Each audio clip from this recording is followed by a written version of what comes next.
Oh, hi there, Tyler. Thanks for stopping by. Hope you're having a great day today. Hope your trip to Italy is being fruitful and fun.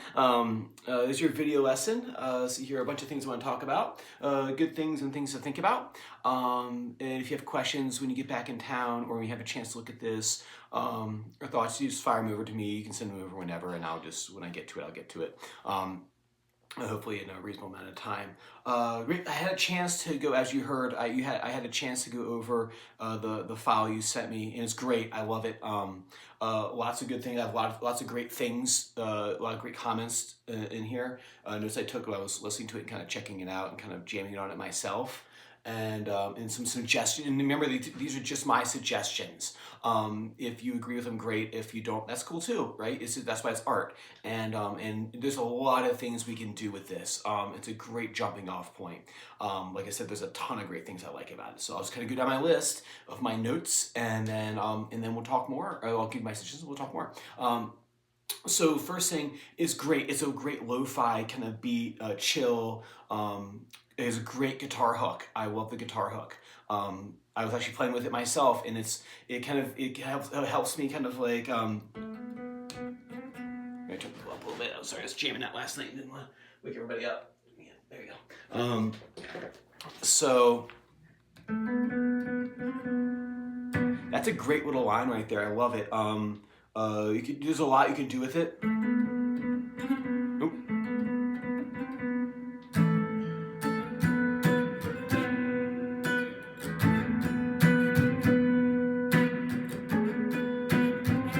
Turn it into an octabox, but I could go on forever about like different things you do with it.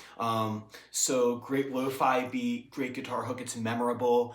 It repeats enough, and then there's a little variation on that last little bit that adds a little bit of interest. So it's like you repeat it 3 times. Ba da da da dee da dum, ba da da da da dee da bum, be da da da da da dee da bum, and then that last one, it leaves a lot of room for the example I came up with.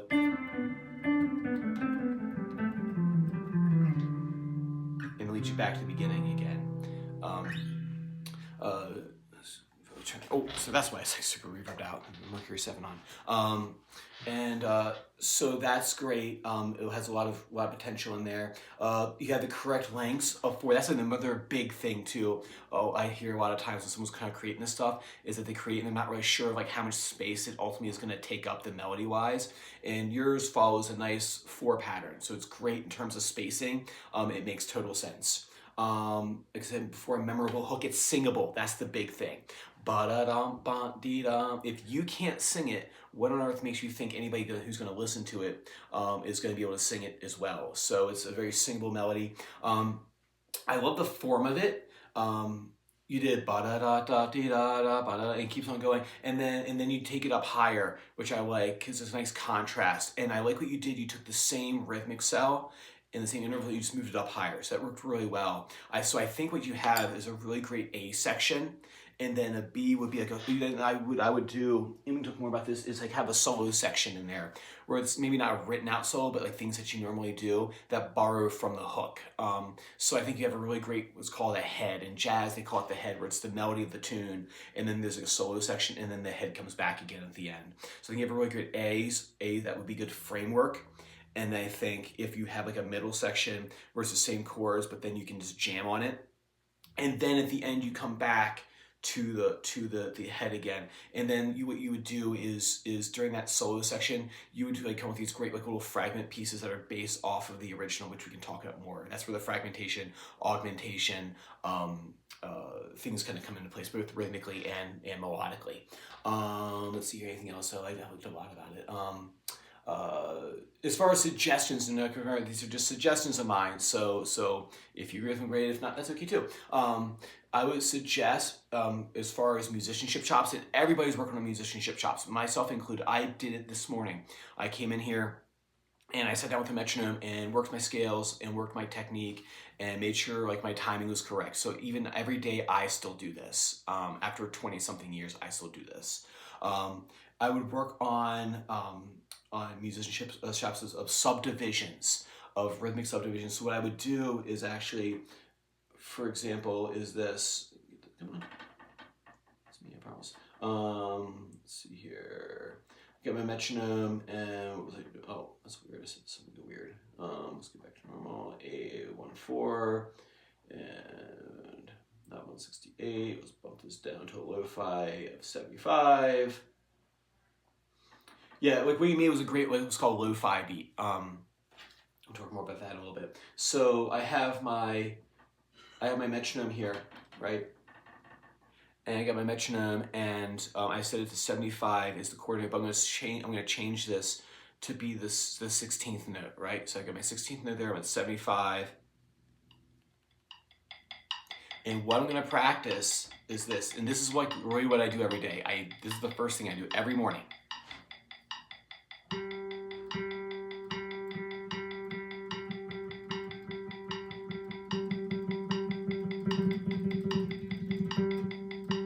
I move through my different subdivisions. I start with chord notes, eighth notes, 16th notes. Can I switch between them without dropping the beat? Me as a trained musician, I do this every morning. Triplet.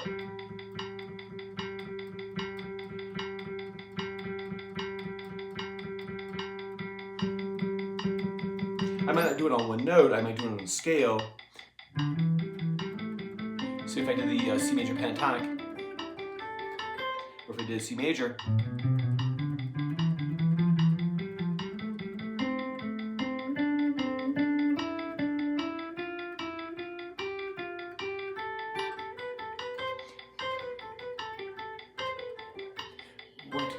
that. So like I'll do like say a 3-note sequence or whatever, and I'll just like switch between, like say I'll switch between like quarter notes and eighth notes and 16ths if I'm feeling feisty that day, with a common beat without dropping the beat in the back, and that'll help tighten up your rhythmic chops. Like I said, everybody under the sun can use more help on their rhythm. So that would be like what I would suggest for musicianship. Other thing to think about for a song, so everyone gets wrapped up with the notes, right? What are the notes I'm going to play? What notes can I play, right? And I feel like a lot of times the other musical elements get neglected. What I talk about with rhythmic chops, right? Just for a second. Someone who walks in my studio can already play really well, or can play at a nice solid intermediate, upper beginner, lower intermediate sort of like ability level, is not getting wrapped up with what notes can I play, but how can I play those notes in a more better way. You could get tighter on your rhythmic chops, right? I just said. Other is your tone, and for something like this, what comes to my mind is like a lo-fi kind of sound, and in a lo-fi sound, it's sort of like an offshoot of like jazz, which we'll talk about more in a second. To get that lo-fi sound, I think of like a modulation effects, like warbly tape effects. You record it in the studio and you're using some old ass Echoplex or something like that, and the tape is like 50 years old and it's super warbly, and I'll get like modulation effects to create that sound. So for example, I'm not sure what this is set to. I'm using ultra vibrato, Behringer ultra vibrato that I modded to be a clone of the what was it, the Boss 80s vibrato, which is a super awesome sound. So I saved myself, I got like a $30 Behringer pedal and a bunch of capacitors and a soldering iron, and I turned it into a $500 pedal. So if I just did it here real quickly with a, Sola's not happy. You have to wait for the cornbread to finish cooking. Can't eat it out of the box, bud.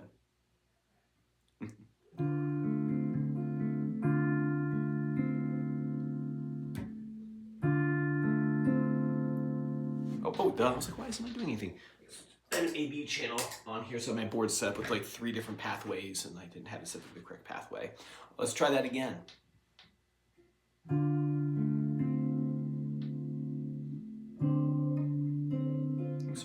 So.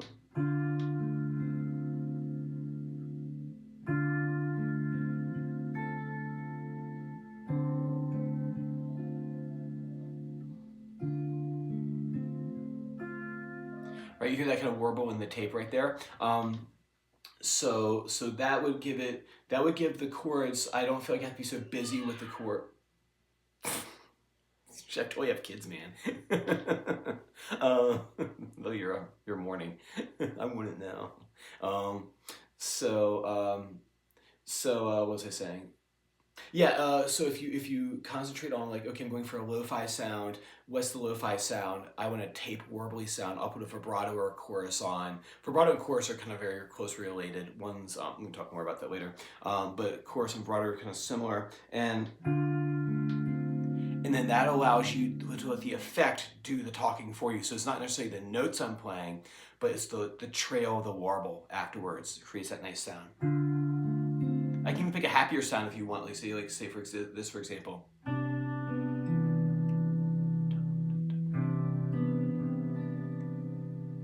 Body.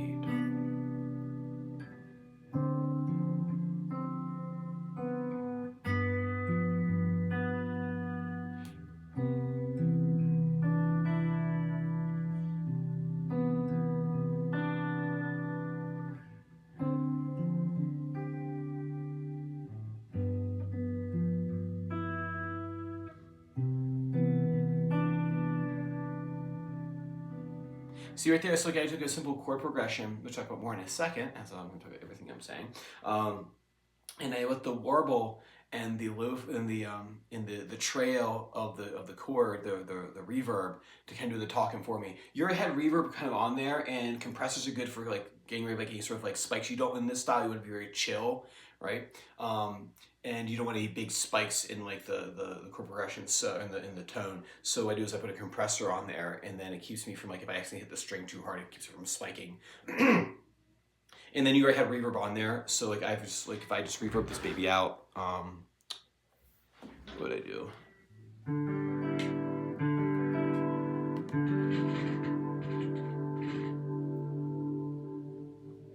So if I just reverb this out and put vibrato on there, and I have my chords.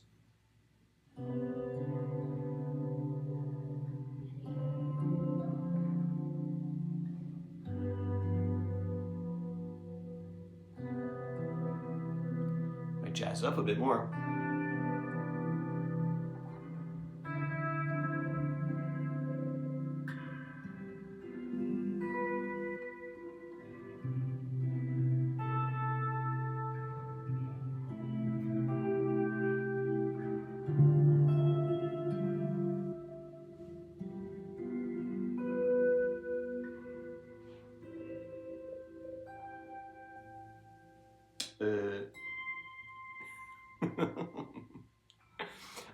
Anyway, so there, what I did was I was not focused so much on,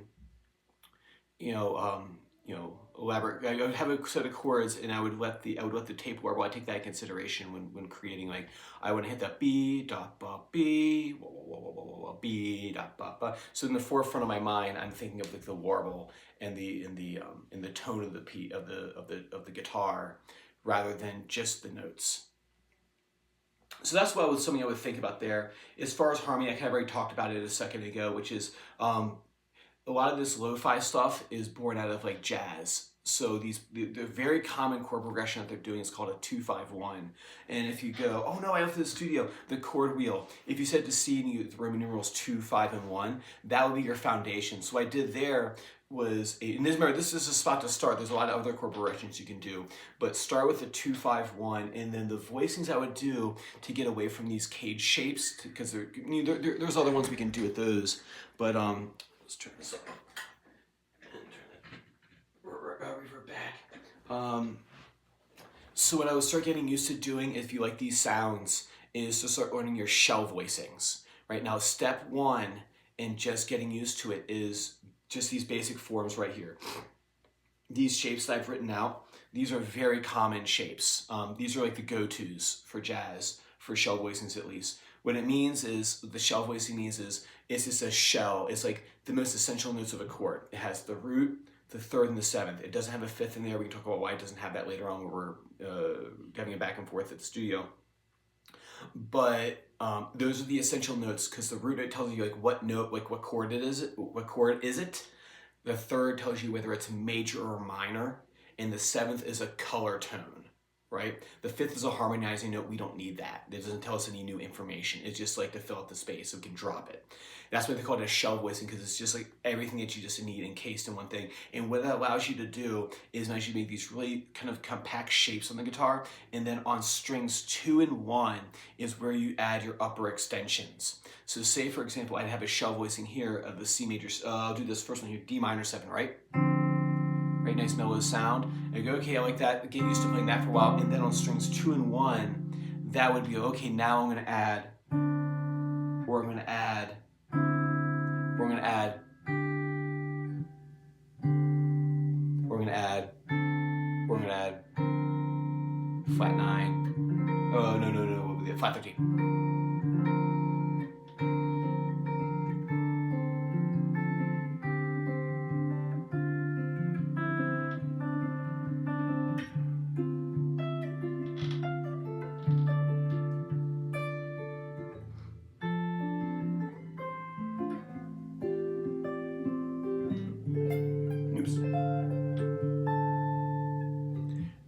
So the first thing you do is just get used to shell voicings, this minor shape right here. The root note is here is root 5. Just practice just doing shell voicings. Like, don't worry about the upper extension yet, but just understand that you would add the extra extension notes on 2 and 1, and that would give your chord progression a bit more shades of emotion, shades of emotion, and more complexity to your chord progression. But the first step is just playing 2 5 1s in just different keys. The second one here, you have a G7, like a blues chord, right? You might play that one before, right? A lot of things you do.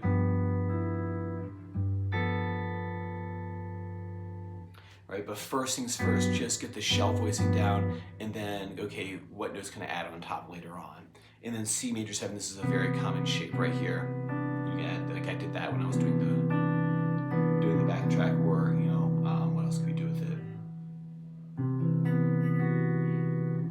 If I change the keys on you, do that too. Anyway, so learning these 3 shell voicings and learning how they move around the fretboard, that would be like on my short list of things to do if you want to go further down the lo-fi rabbit hole. What else to add to it? Things to people to listen to in this style, and he might inspire you. Mac DeMarco. He's like my go-to for like the lo-fi stuff. It's jazzy, but it's like super chill jazz. Wes Montgomery. He's kind of like a precursor to like neo soul guitar. So fabulous jazz guitar player from like the 60s, and he's inspired a lot of the neo soul lo-fi players with his crisp, clean lines and octaboxes and things like that. As far as social media, Pick Up Jazz on Instagram is a great channel for a lot of lo-fi guitar players. There's so many out there. And then Jonathan DuBose Jr. is a master of neo soul, and he's great on like having a theme. Like he's like a neo soul guitarist, so he'll be like in a church, like in a Baptist church, and then he'll have like the melody to like some like hymn, and he'll just riff on that hymn. So like if you want to hear someone who's awesome at like taking like a very basic melodic theme and just riffing on it, is this guy right here. So Jonathan DuBose Jr. If you type his name on YouTube, you'll find like all kinds of videos of him like playing like Hark the Herald or whatever, and then like just going to town on like elaborating that melody. So as far as takeaways for today, what I would think about is the underlying harmony, rather than doing stuff with the melody. Is I would start experimenting with the underlying harmony, which will open up doors for your melodic lines to be more complex. Because if you're working with your chords and all you're doing is not that all you're doing, I'm saying like if you you're doing C major or doing C major 7, there's so much more we can add to that. So if I did a like a C6 chord like this right here, which I can totally teach you how to play. If you know, that A plus the C chord sounds really neat, that way you can do, just off the top of my head. So if I create one here real quick, so I'm gonna create a lo-fi quick. You're probably sitting in some like Italian villa somewhere sipping on a really great wine, so I'm assuming you're like, hey guys, look at this weird stuff my teacher's doing. Here you go. So I'm gonna throw like a little lo-fi thing down here.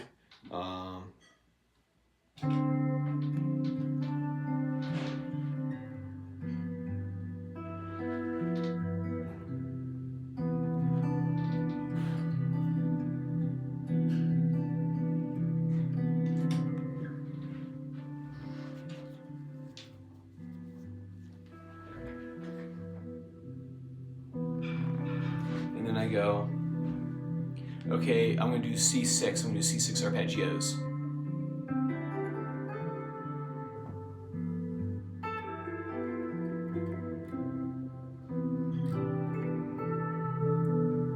You go, oh, I'm gonna make the A that landing note.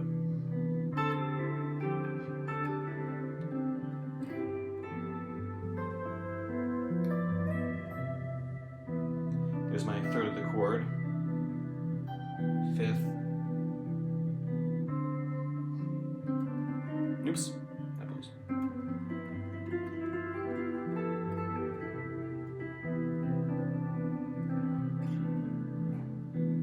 All right, so the underlying harmony really opens up the doors for like, what can I do with the melody and like what notes can I add to the melody that would complement the chords underneath.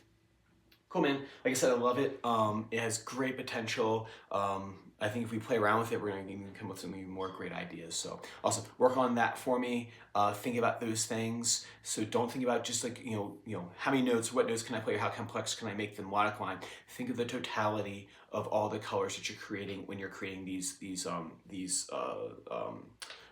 lo-fi beats and lo-fi backtracks or lo-fi tunes. Is think of the tone color, think of the warble, think of the warmth, and then think of rhythm. And then don't get wrapped up so much of like how many notes can I play or whether all the nodal options. Think of the colors. All right, man. Like I said, have a great trip. Fire back some pictures of how you're doing, and then make sure to bring me back a very fancy bottle of wine. And I'll see you when you return.